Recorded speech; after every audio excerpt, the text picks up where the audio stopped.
Vamos a dar continuidad a esta serie cuyo título es Dios, los cielos y la civilización humana. En esta quinta entrega vamos a estudiar un poco sobre los seres espirituales creados por Dios, luego de haber Dios creado el tercer cielo. Sabemos que el orden de las grandezas, primer, segundo y tercer cielo, es desde nuestra perspectiva, desde la tierra, que para nosotros es el primer cielo. Sin embargo, efectivamente, el cielo donde habitan los seres vivientes espirituales y donde Dios se manifiesta a ellos desde su trono, es denominado tercer cielo, pero sabemos que fue el primer cielo creado por Dios. Como el estudio bíblico de hoy se refiere a los seres vivientes espirituales creados por Dios, es importante realizar una breve aclaración sobre la terminología ángel. Es común que los estudiosos de la Biblia y las religiones clasifiquen a todos los seres espirituales como los querubines y los serafines, a todos como ángeles. Sin embargo, ángel designa una función. Mensajero o enviado es el significado de ángel. En hebreo, malak, y en griego, angelos. Ambos significan mensajero.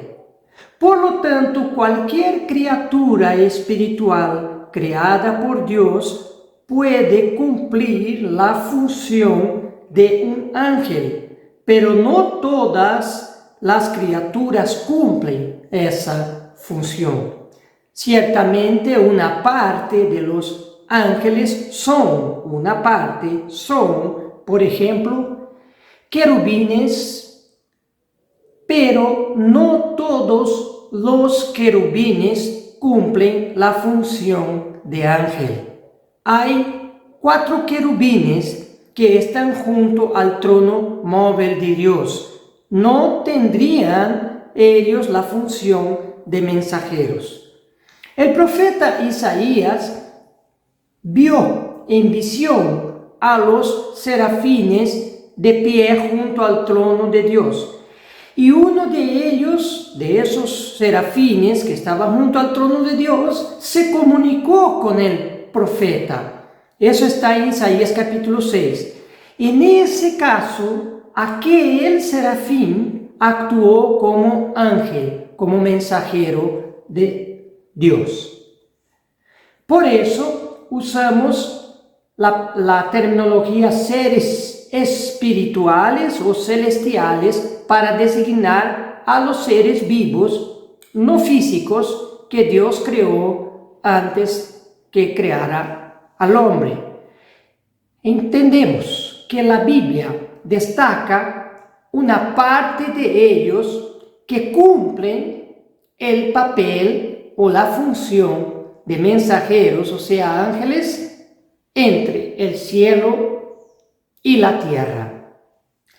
Pasemos entonces a estudiar a los primeros seres creados con libre albedrío, que son los seres vivientes espirituales.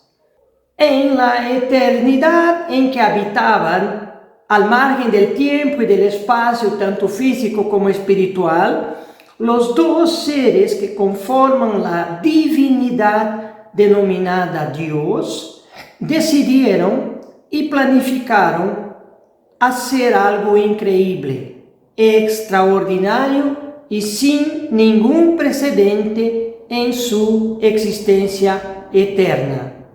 Ellos decidieron crear.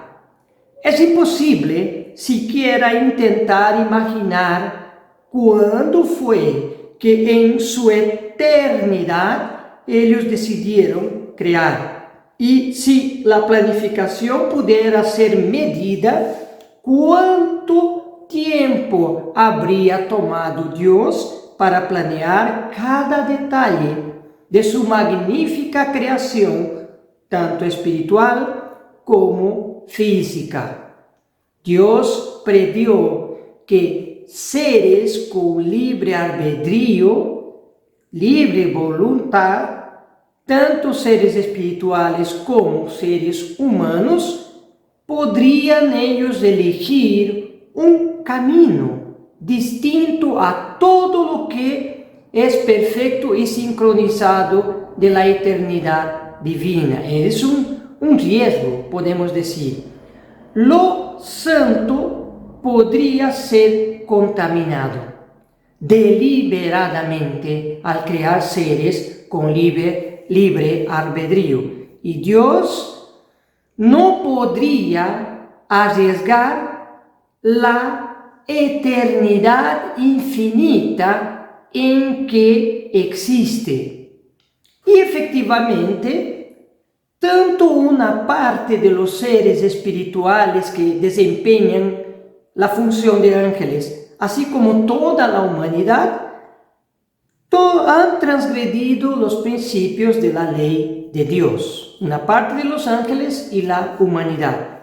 Pero como están dentro de un espacio-tiempo, tanto físico y espiritual, dentro de la eternidad, pero aislado de la eternidad de Dios, nunca fue esa eternidad de Dios dañada por la transgresión de sus criaturas.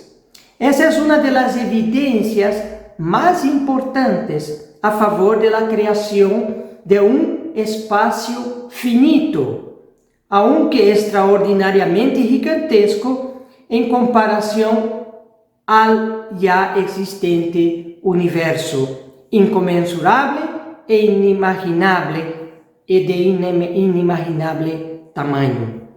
También es una importante evidencia para situar la creación de dichos seres celestiales dentro del principio con los cielos, pero antes de la creación de la tierra.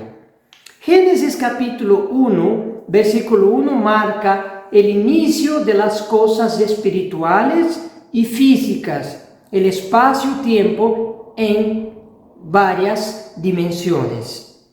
La creación de estos seres vivientes espirituales dentro de un espacio definido como tercer cielo evidencia que ellos no tienen la misma naturaleza de Dios, porque Dios habita una eternidad infinita y el tercer cielo, habiendo sido creado dentro de la eternidad de Dios y no ocupa toda la eternidad de Dios, entonces vemos que estos seres dentro de esa eternidad en un espacio muy grande pero limitado, no tienen la misma naturaleza o capacidad de Dios. Entonces estos seres sí son muy limitados en comparación a su Creador. Y Dios es omnisciente, mientras que sus seres espirituales son cientes, pues no saben todo como Dios lo sabe todo.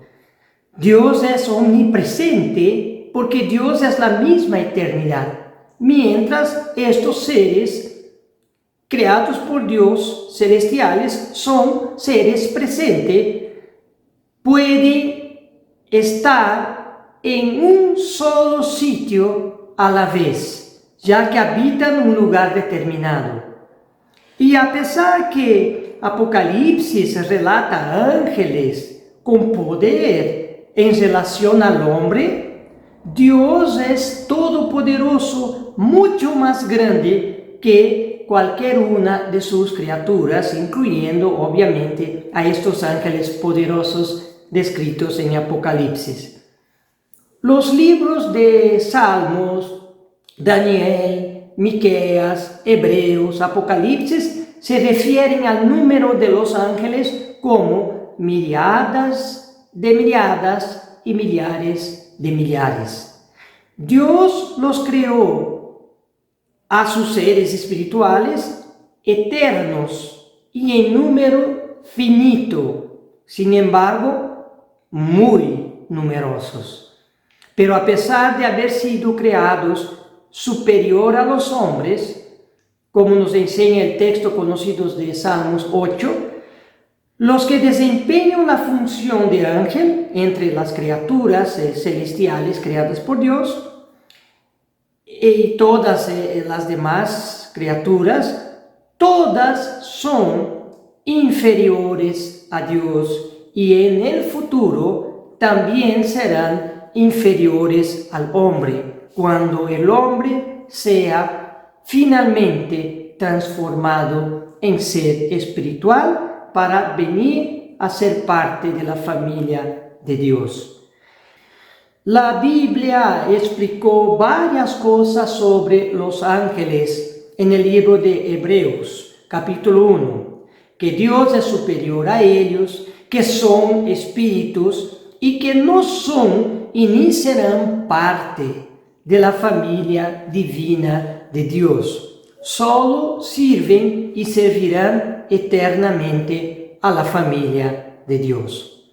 Como los seres espirituales, cuya una parte desempeñan la función de ángeles, fueron creados dentro del espacio-tiempo del tercer cielo, hablando de un espacio-tiempo espiritual, entendemos que ellos presenciaron posteriormente la creación del espacio-tiempo físico que fue dentro de ese espacio-tiempo celestial. Entonces ellos presenciaron que la creación del universo y de la tierra que se encuentra dentro del tercer cielo. Los ángeles fueron mencionados en la Biblia o son mencionados en la Biblia por lo menos 108 veces en el Antiguo Testamento y 165 veces en el Nuevo Testamento. Por ello sabemos que existen ángeles buenos y existen ángeles malos. Con referencia a las criaturas celestiales en general, la Biblia describe algunas de ellas, cuyas principales son de la clase de los querubines y la clase de los serafines. Y hay más, aunque la Biblia no nombra sus nombres. De esta manera, podemos hacer nuevamente una comparación entre los seres espirituales y Dios. Ahí tenemos lo siguiente: Dios es sempiterno, sin principio y sin final. Los seres espirituales son eternos, con principio, pero con ese potencial de no tener final. Dios es omnipresente, puede estar Dios en todos los lugares y al mismo tiempo. Los seres espirituales son presentes, solo pueden estar en un sitio a la vez. Dios es omnisciente, sabe absolutamente todo. Los seres espirituales son muy inteligentes, pero no saben todo. Dios es todopoderoso, mientras los seres espirituales se describen algunos en Apocalipsis con cierto poder. Entre tanto, Dios es inigualable, porque Él es el creador y mantenedor de todo lo que existe. Los seres espirituales son sus servidores, no tienen el poder del creador, pero fueron creados para poder cuidar de su creación. En fin, Dios creó seres espirituales increíbles, completos y con el potencial de vivir eternamente. de manera consciente. Una parte de ellos desempeñan la función de ángeles en el proceso que Dios está desarrollando para la salvación del hombre. Un texto clave para entender la existencia de los seres espirituales cuando Dios creó el universo y la tierra se encuentra en el libro de Job. Job, capítulo 38, vamos a ver los versículos 4 y 7. Job 38, versículo 4. ¿Dónde estabas tú cuando yo echaba los cimientos de la tierra? Dímelo si tienes inteligencia. Versículo 7. Cuando cantaban juntas las estrellas del alba y todos los hijos de Dios gritaban de gozo. Cuando Dios creó los cielos y la tierra en el principio, el texto citado afirma que sus criaturas celestiales llamadas estrellas o hijos cantaban y gritaban de alegría. Es obvio que esta terminología se refería a los seres espirituales, a los seres vivientes espirituales, ya que los seres humanos no podrían haber existido en el momento de la creación del universo. Efectivamente, no existían. De ese texto clave se entiende que los seres espirituales fueron creados antes del espacio-tiempo físico, o sea, antes de la creación de la tierra. Pero fueron creados y obviamente después del espacio y tiempo espiritual, que es el tercer cielo dentro de la eternidad de Dios. Esos seres hechos de esencia espiritual ya habían sido creados entonces y fueron los testigos de la creación física del universo y de la tierra cuando estas fueron creadas. Así, todas las cosas físicas que Dios creó en el principio se describen en el primer versículo de la Biblia, en Génesis 1:1, cuando dice Dios creó los cielos y la tierra en el principio. La secuencia correcta entonces de la creación de Dios de una manera general es: primero Dios sempiterno, sin principio ni fin. Luego la creación por Dios del tercer cielo. A continuación, la creación de los seres vivientes espirituales creados dentro del tercer cielo de Dios. Luego viene las cosas físicas creadas dentro de ese tercer cielo, formando ellas el universo y la tierra, el primer y el segundo cielo. Y luego todo lo que existe en estos cielos físicos. Antes de expresar lo que la Biblia enseña sobre los seres espirituales, aclaramos que existen muchos mitos y fuertes imprecisiones teológicas con referencia a estos seres vivientes espirituales. Falsas creencias sobre los ángeles se incorporan en el pensamiento judío cristiano, motivo por el cual el apóstol Pablo tuvo que luchar contra la herejía de la adoración de los ángeles practicada por una secta judía. Escribió el apóstol a los miembros de la iglesia en la ciudad de Colosos lo siguiente en Colosenses capítulo 2 versículo 18: Nadie os defraude de vuestro premio, deleitándose en la humillación de sí mismo y en la adoración de los ángeles, basándose en las visiones que ha visto, hinchando sin causa por su mente carnal. Claro que la Biblia habla de la existencia de los ángeles y en el Antiguo Testamento se menciona los que entraron en contacto con Abraham, los ángeles que entraron en contacto con Lot y con Jacob, por ejemplo. En ningún lugar de la Biblia se entiende que estos seres deben ser adorados. Entonces, ¿de dónde surgió esa creencia en el judaísmo que el falso cristianismo también en parte lo incorporó? Después de 70 años cautivos en Babilonia, los judíos entraron en contacto con el nuevo conquistador, Ciro de Persia, y se maravillaron con las similitudes de la religión judía con la religión persa. Como indicó el profesor Fernando Carter, abre comillas, ambas eran, hablando de esas dos religiones, ambas eran religiones monoteístas, con una moral estricta y un sacerdocio ordenado, fundadas por un profeta iluminado por su Dios respectivo, que al analizarse conceptualmente resultaban ser el mismo Dios creador y ordenador del mundo. Cierra comillas.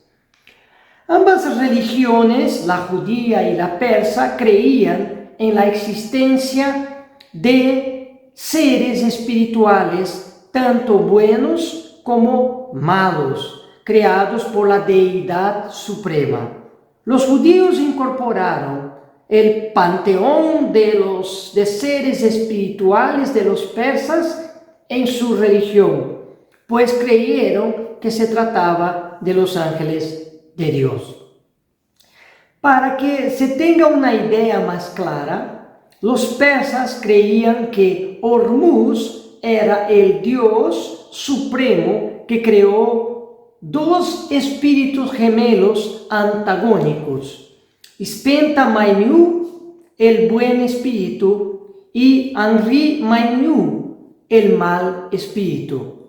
Los judíos vieron que Hormuz equivaldría supuestamente al eterno Dios, y que esos seres espirituales eran los ángeles buenos y malos de sus creencias. Es así que, para los persas, Spenta Mainyu estaba acompañado de otros 6 espíritus buenos, que los judíos incorporaron en su religión como los 7 arcángeles o ángeles principales de Dios. La influencia fue tan grande en la época post-exilio de Babilonia que surgieron muchos libros apócrifos donde se introdujeron esas falsas creencias de los persas.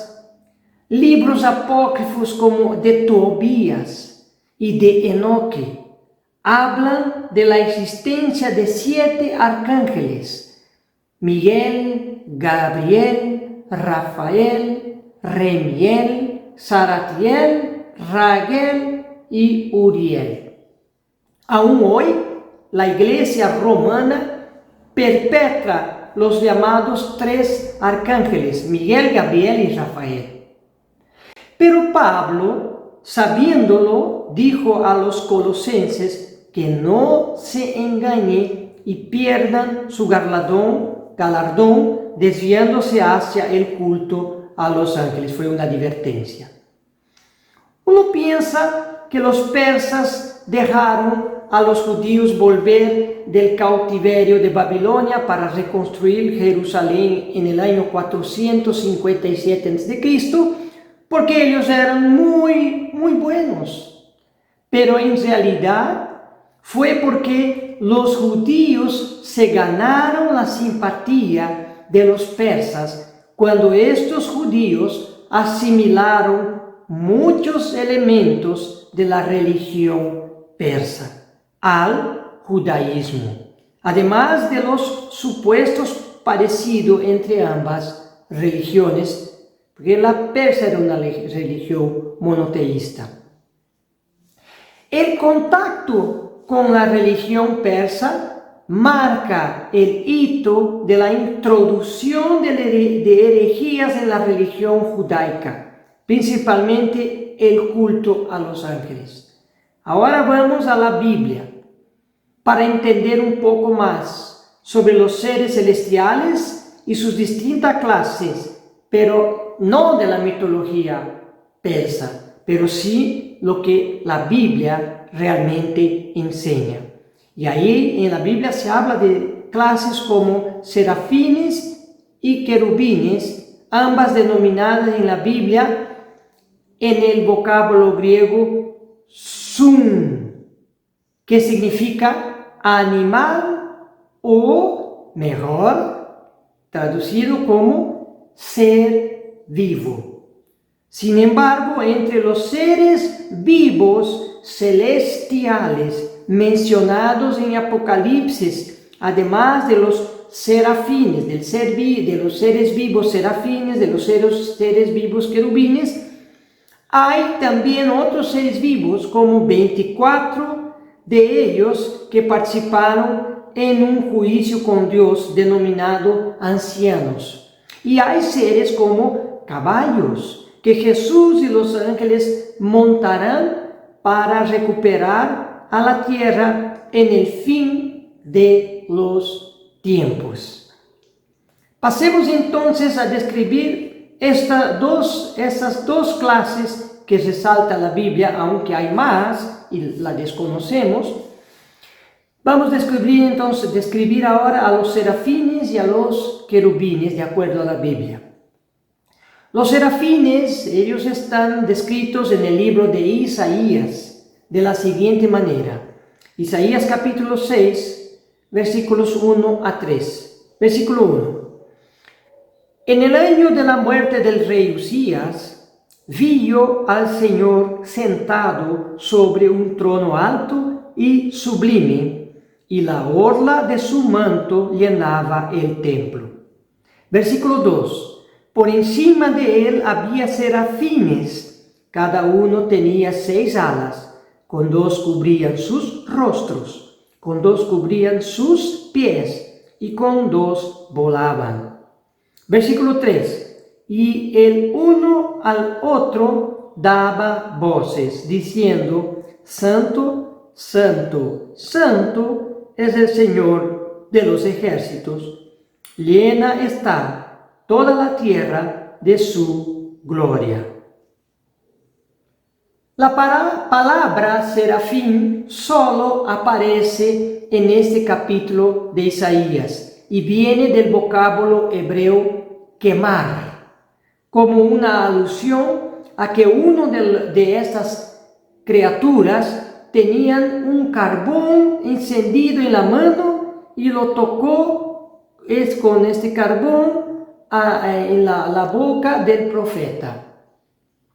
Los serafines poseen 6 alas y se encuentran por encima del trono de Dios para alabarlo. Según el libro de Apocalipsis capítulo 4, había 4 de ellos cerca al trono de Dios, 4 serafines cerca al trono de Dios, descritos de la siguiente manera. Apocalipsis capítulo 4, vamos a ver versículos 6 a 9. Versículo 6. Delante del trono había como un mar transparente, semejante al cristal. Y en medio del trono y alrededor del trono, 4 seres vivientes, llenos de ojos por delante y por detrás. Versículo 7. El primer ser viviente era semejante a un león. El segundo ser era semejante a un becerro. El tercer ser tenía el rostro como el de un hombre. Y el cuarto ser era semejante a un águila volando. Versículo 8. Y los 4 seres vivientes, cada uno de ellos con 6 alas, estaban llenos de ojos alrededor y por dentro. Y día y noche no cesaban de decir: Santo, Santo, Santo es el Señor Dios, el Todopoderoso, el que era, el que es y el que ha de venir. Versículo 9. Y cada vez que los seres vivientes dan gloria, honor y acción de gracias al que está sentado en el trono, al que vive por los siglos de los siglos. Estos 4 serafines de 6 alas que alababan a Dios, cada uno tenía una apariencia distinta. Uno tenía rostro de león, otro de becerro, otro de hombre y el último de águila.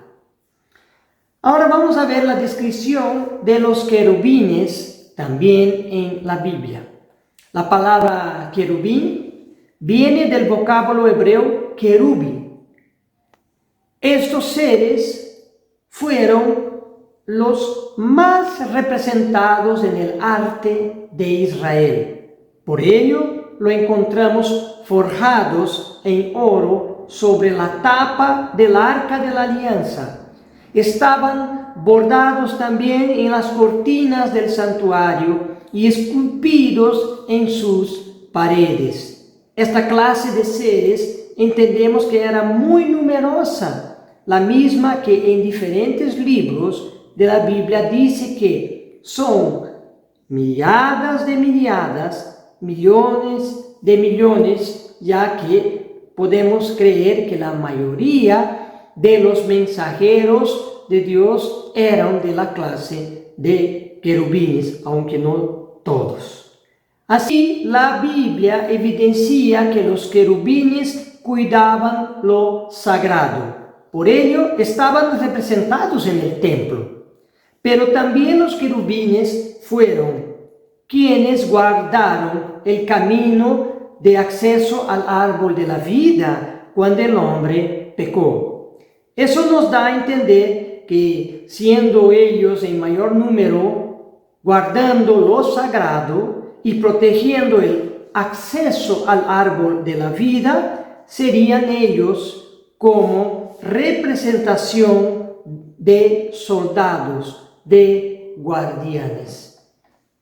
El querubín más famoso que Dios ha creado fue Lucero, con una posición de mando entre otros querubines. En el libro de Ezequiel vemos su descripción. Ezequiel capítulo 28, vamos a iniciar por el capítulo 14, por el versículo 14. Tú, querubín, protector de alas desplegadas, hablando de Lucifer o de Lucero, yo te puse allí, estabas en el santo monte de Dios, andabas en medio de las piedras de fuego. Versículo 15.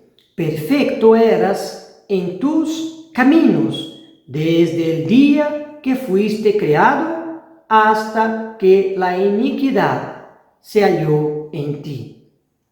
En ese mismo libro se describe la apariencia de los querubines. Ahora pasemos al capítulo 10 de Ezequiel, versículos 20 y 21. Versículo 20. Estos eran los seres vivientes que yo había visto debajo del Dios de Israel junto al río Quebar. Entonces supe que eran querubines. 21. Cada uno tenía 4 caras y cada uno 4 alas, y había una semejanza de manos de hombre debajo de sus alas. Y Ezequiel capítulo 1, de los versículos 6 a 10, completa esa descripción de los querubines cuando dice lo siguiente. Ezequiel 1, versículo 6. Y cada uno tenía 4 rostros y 4 alas. Versículo 7. Y los pies de ellos eran derechos, y la planta de sus pies como la planta de pie de becerro, y centelleaban a manera de bronce como bruñido. Versículo 8. Y debajo de sus alas, a sus 4 lados tenían manos de hombre, y sus rostros a sus alas, y sus alas por los 4 lados. Ezequiel 1:9 ahora. Con las alas se juntaban el uno al otro, no se volvían cuando andaban, cada uno caminaba en derecho de su rostro. Versículo 10. y la figura de sus rostros eran rostros de hombre y rostro de león, a la parte derecha en los 4, y a la izquierda rostro de buey en los 4. Asimismo había en los 4 rostro de águila. Mientras los serafines son en número reducidos, y cada uno con 6 alas y una cara distinta semejante a animales y un hombre, ya los querubines en comparación tienen 4 alas y 4 caras cada uno.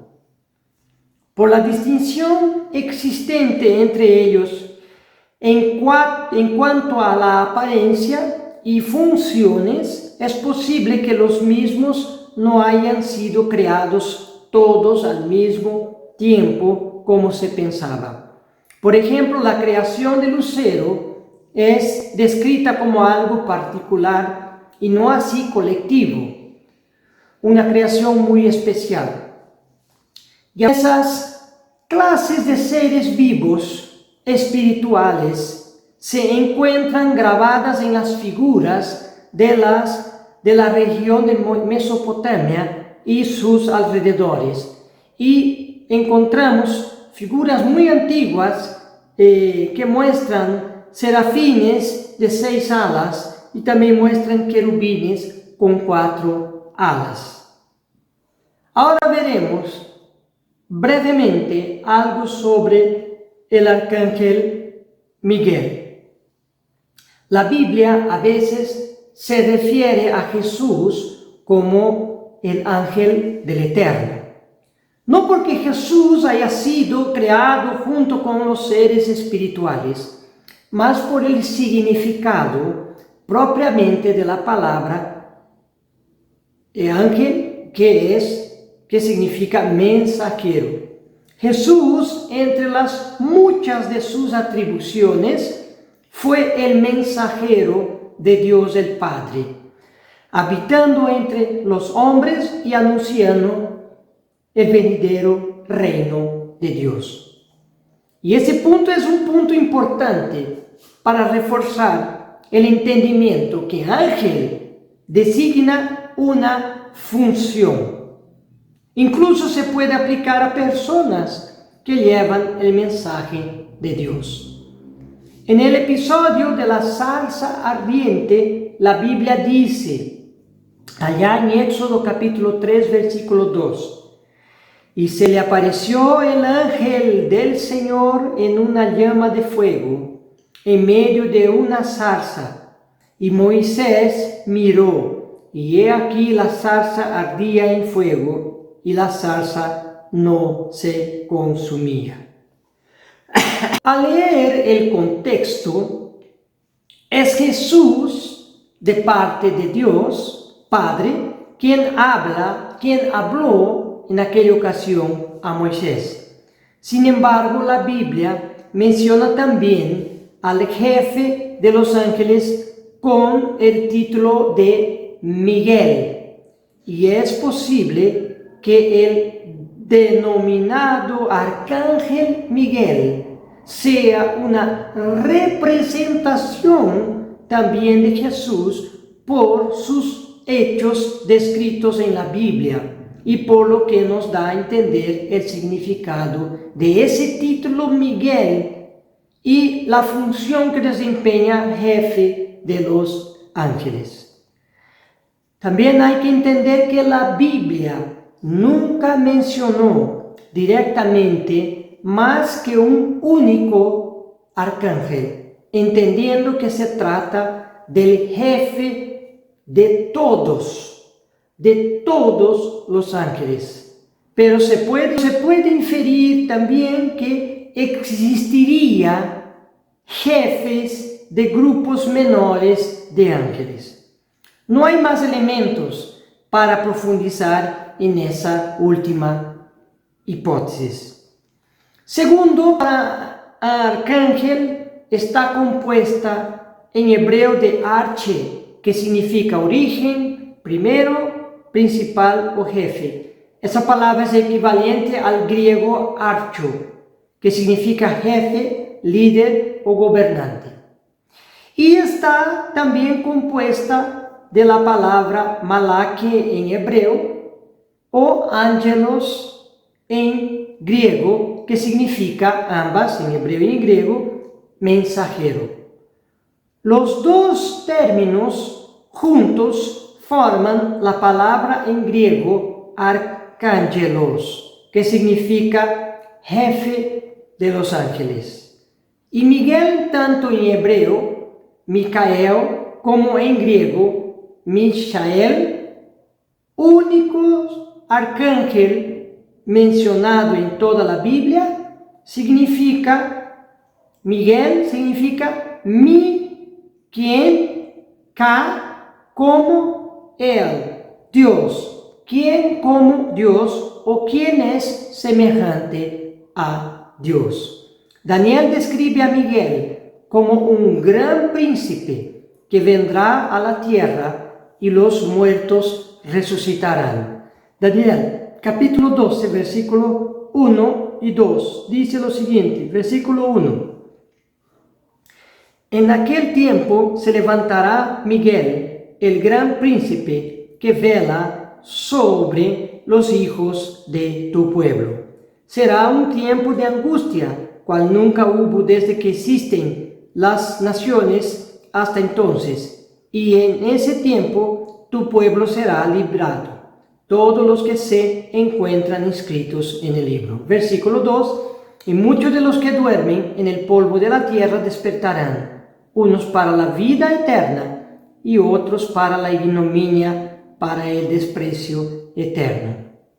Y estudiando aún más las características del arcángel Miguel, podemos ver en él un gran parecido a Jesús. Como ya lo leímos, Miguel es el gran príncipe, según el mismo libro de Daniel. El Mesías también es príncipe. Cuando escribió Daniel, capítulo 9, versículo 25, la primera parte dice: has de saber y entender que desde la salida de la orden para restaurar y reconstruir a Jerusalén hasta el Mesías príncipe. Obviamente hay varios textos de la Biblia que identifican a Jesús como príncipe, como el de Isaías, cuando profetiza el nacimiento de Jesús y le designa el título de príncipe de paz en Isaías 9:6. En el libro de Hechos 5:31 se afirma que Jesús es el príncipe y salvador, en cuanto que Apocalipsis 1:5 se escribe que Jesucristo es el príncipe de los reyes de la tierra. Cuando Daniel profetizó que el gran príncipe Miguel se levantará y muchos resucitarán, ese texto tiene mucha similitud con lo que Jesús hará en el futuro. Y descrito allá en Tesalonicenses, en 1 de Tesalonicenses capítulo 4, aquello que dice que Jesús virá con voz de arcángel. Como podemos ver, Jesús vendrá con voz de arcángel, que es la palabra arcángel, significa jefe de los ángeles, porque en su venida Jesús comandará las huestes celestiales que vienen con él, como nos enseña también en el libro de Mateo, capítulo 16, versículo 27, que dice versículo 27, porque el Hijo del Hombre ha de venir en la gloria de su Padre con sus ángeles. Por estas y otras características, el arcángel Miguel se acerca mucho a la función que desempeña y desempeñará Jesús. No siendo Jesús el arcángel Miguel, conforme nos enseña la Iglesia de Dios Unida, entonces podemos entender que el arcángel Miguel sería una representación de Jesús. También alguien puede preguntar, ¿y qué de Gabriel? Está mencionado 4 veces en la Biblia, siendo 2 veces en el libro de Daniel y 2 veces en el libro de Lucas, pero en ninguna de ellas como arcángel, solo como ángel. Entonces, Gabriel es un ángel. En el libro de Daniel capítulo 8, el profeta lo vio en visión a Gabriel. Es mencionado ahí en ese capítulo 8 de Daniel como un varón, pero aclarando que volaba con destreza. Por lo tanto, se refiere a un ángel que no sabemos a qué clase de ser viviente pertenece, si serafín, si querubín o si otra clase. Y la Biblia limita a decir que Gabriel tenía alas, pero no dice cuántas. En el libro de Lucas, Gabriel es reconocido como el ángel que anunció el nacimiento de Juan Bautista a Zacarías y también anunció el nacimiento de Jesús a María. ¿Qué clase de ángel fue Gabriel? Volvemos a responder que la Biblia no dice, solamente que el ángel Gabriel estaba delante de Dios y que era semejante a los hombres, muy distinto de cuando los profetas vieron los ángeles en visiones, y en visión a los ángeles se los ve de manera muy impresionante, con mucho brillo. Ya los ángeles que visitaron a Abraham y a Lot, y el ángel visto por las mujeres en el sepulcro de Jesús, y los ángeles que estuvieron en la ascensión de Jesús al cielo, y todos ellos tenían apariencia humana, sin alas, dando a entender que existirían ángeles sin alas, y también, además de ángeles, con alas, reforzando que no existe una apariencia definida para ángel, ya que diferentes seres espirituales con alas o sin alas asumieron la función de ángel. Y por último, podemos indicar que la Biblia demuestra que los ángeles interactuaban con los seres humanos, como interactuó con Abraham, con Lot, con Jacob, donde aparecen episodios como en Génesis 18, donde los ángeles se han lavado los pies, han comido. Entonces hay muchos pasajes, han luchado con Jacob. Entonces hay que entender que la Biblia muestra que ellos sí pueden interactuar con lo físico. La Biblia evidencia que los seres espirituales, a pesar de no depender de lo físico, ellos tienen la capacidad de interactuar con lo físico, aunque no sabemos cómo eso es posible. Así terminó nuestro tiempo. En el próximo estudio bíblico seguiremos hablando sobre los seres vivientes espirituales. Abordaremos su participación en el desarrollo de la tierra recién creada y la caída de una parte de los ángeles de Dios.